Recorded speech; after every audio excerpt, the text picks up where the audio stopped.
The Lord be with you. And with your spirit. A reading from the Holy Gospel according to Matthew. Glory to you, O Lord. Jesus said to his disciples, "Take care not to perform righteous deeds in order that people may see them. Otherwise, you will have no recompense from your heavenly Father. When you give alms, do not blow a trumpet before you, as the hypocrites do in the synagogues and in the streets to win the praise of others. Amen, I say to you, they have received their reward.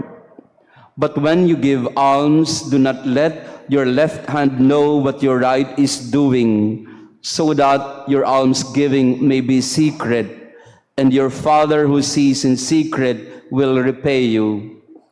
When you pray, do not be like the hypocrites who love to stand and pray in the synagogues and on street corners, so that others may see them. Amen, I say to you, they have received their reward. But when you pray, go to your inner room, close the door, and pray to your Father in secret, and your Father who sees in secret will repay you.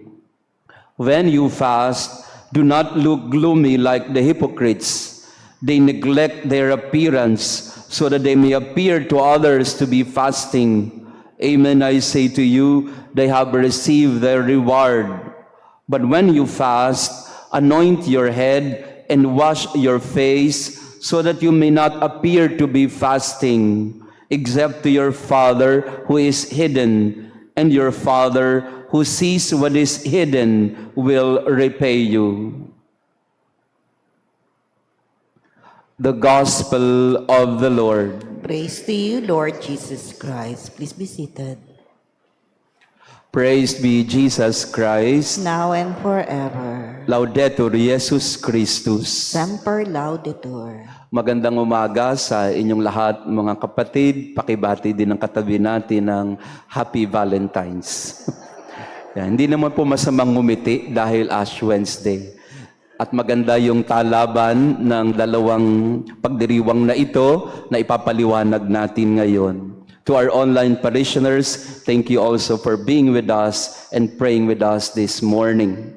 Today, we begin our Lenten journey, 40 days of preparation for the Paschal Triduum, 40 araw na paglalakbay.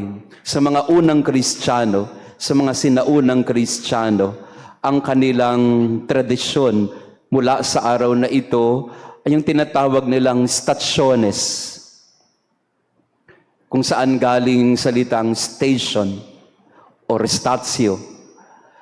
Magandang balikan ito kasi ito yung gagawin natin for the next 40 days if you will be with us here in Maria Goretti. We will have 40 staciones or 40 stations of Lent. Ang alam lang po natin ay 14 stations of the cross.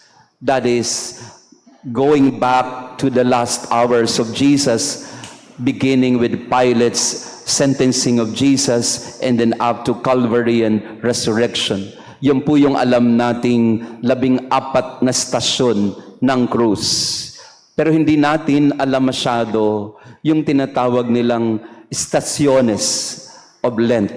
Sa mga sinaunang Kristiyano, ang gagawin po nila mula sa araw na ito, pupunta sila sa mga iba't ibang simbahan sa Roma at magdadasal sila. Ang ibig sabihin ng statio or station ay hindi po MRT yan o LRT. Ang ibig sabihin po ng statio sa wikang Latin ay stop. That's why a station is a stopping place. That is why for the next 40 days, we will have 40 stops.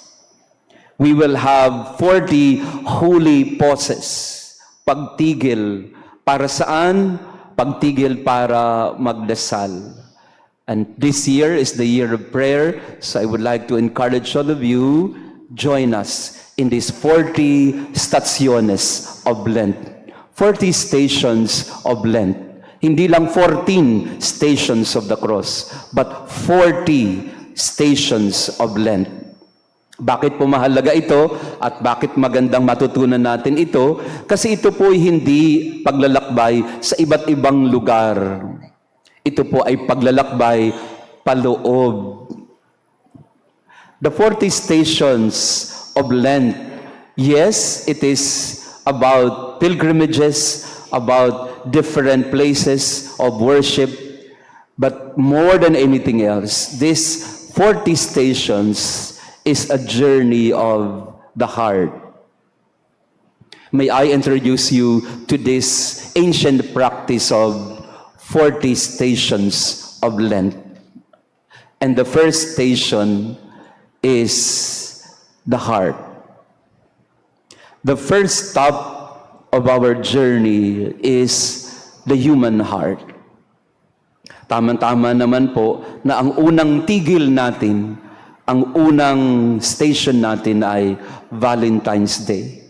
Ito po yung dugtungan ng Ash Wednesday at ng Valentine's Day. We are referred back to the Heart's Day. Yan, pakisabi nga sa katabi natin, Happy Heart's Day.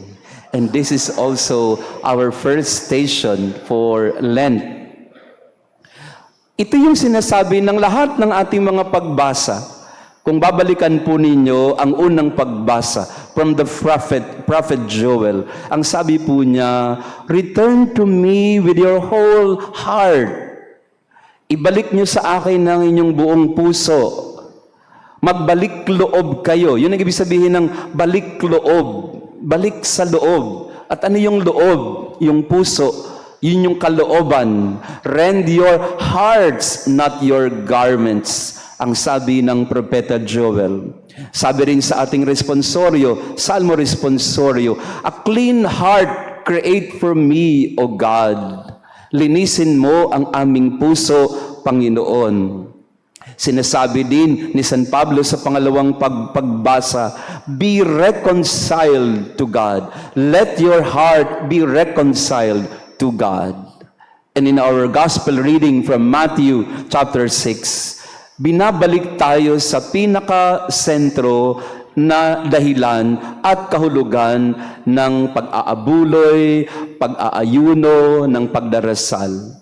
These are to be done not as an outward external behavior or outward appearance, but this is a journey to your inner room. When you pray, pray in secret in your inner room. When you give alms, do it in secret, meaning do it from the heart, not to be known or not to be praised by others. When we fast, do it not with external appearances only, but do it as a penance of the heart. So go back to that journey to the heart. That is our first station for this Lenten journey. Turn away from sin. Believe in the gospel. Yan po ang sasabihin ng pari mamaya kapag kayo po ay nilagyan na ng abo.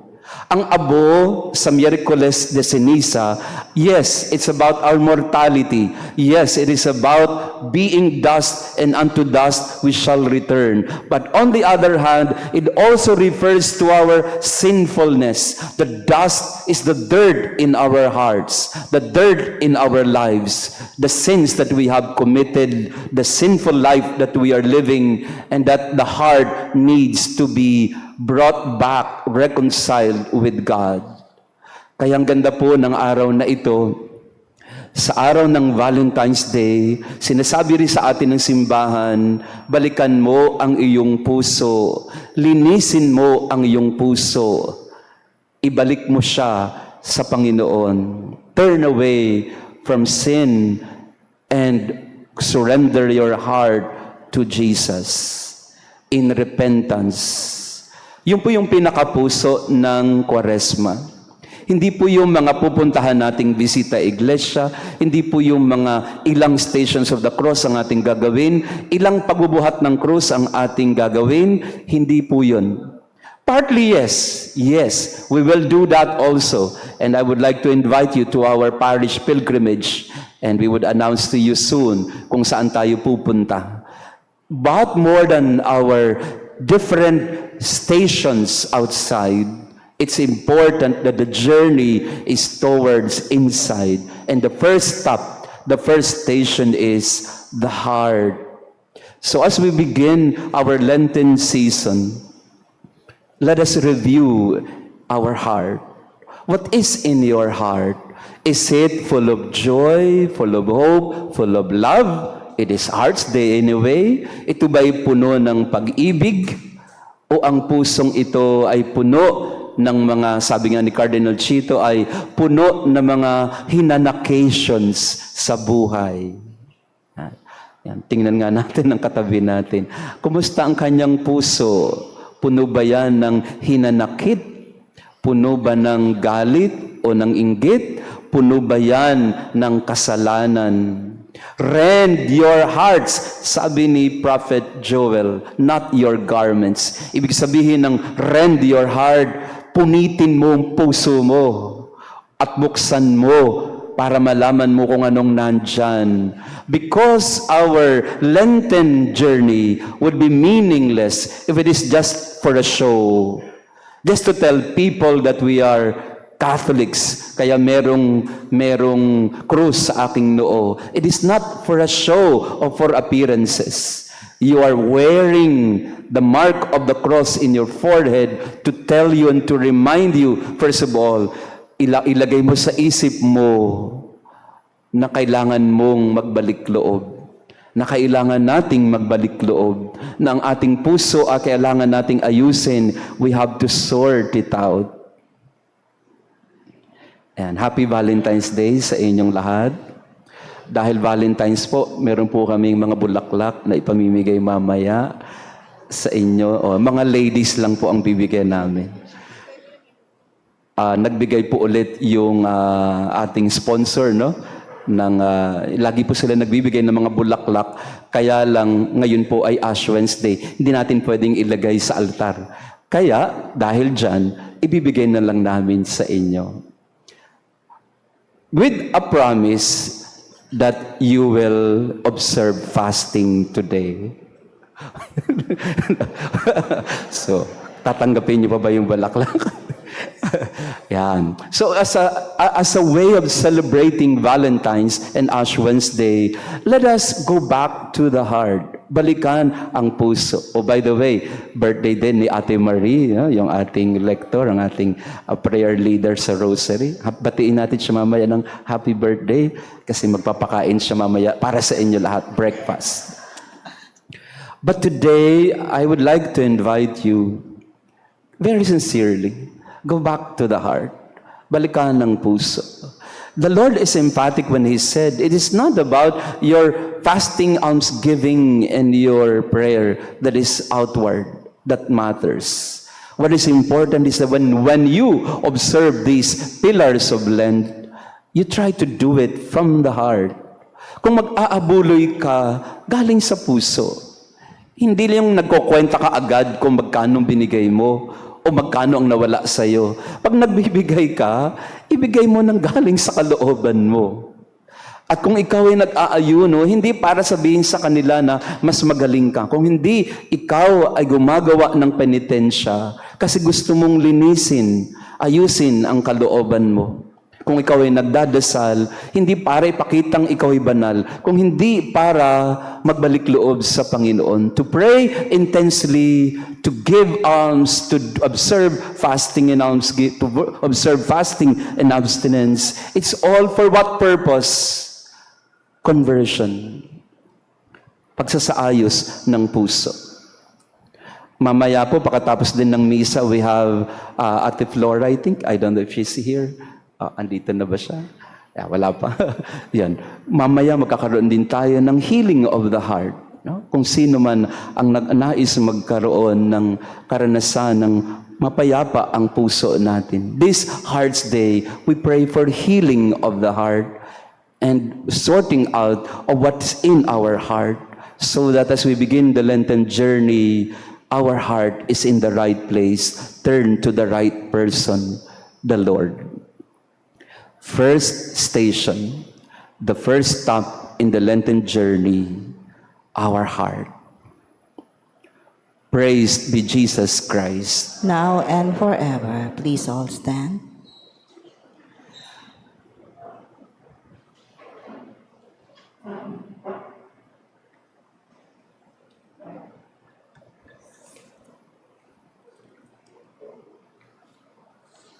Maraming salamat po sa inyong pagdalo sa ating banal na misa ngayong Miyerkules ng Abo. To our online parishioners, join us in our 40-day stations of Lent. Tayo po ay maglakbay, pero hindi sa labas. Maglakbay tayo papunta sa loob. And the first station of our journey, the first stop is our heart. So on this Valentine's Day, araw ng mga puso, balikan natin ang ating puso. How are we in terms of our heart? What do we keep in our heart? What do we love? What do we cherish in our heart? Yan. At pagkatapos po ng misa ay yung pong may oras, bibigyan ko kayo ng beautiful flowers, no? Ito po ay para sa inyo. Pero again, ang atin pong commitment, pag tumanggap ka ng rosas o ng bulaklak, magpa-fasting ka today. No? Parang wala nang gustong tumanggap. Well, no, hindi naman po. But today is a day of fasting and abstinence. 18 to 60 years old. Fasting po yan. Ibig sabihin ng fasting ay 1 meal this day lang. Okay ba yun? Bahala kayo. And then, abstinence naman po ay 14 years old and above. Good news, yung mga senior, exempted na po kayo. Eat whatever you want. Bahala din kayo. But we begin this Lenten journey from the heart and in the heart.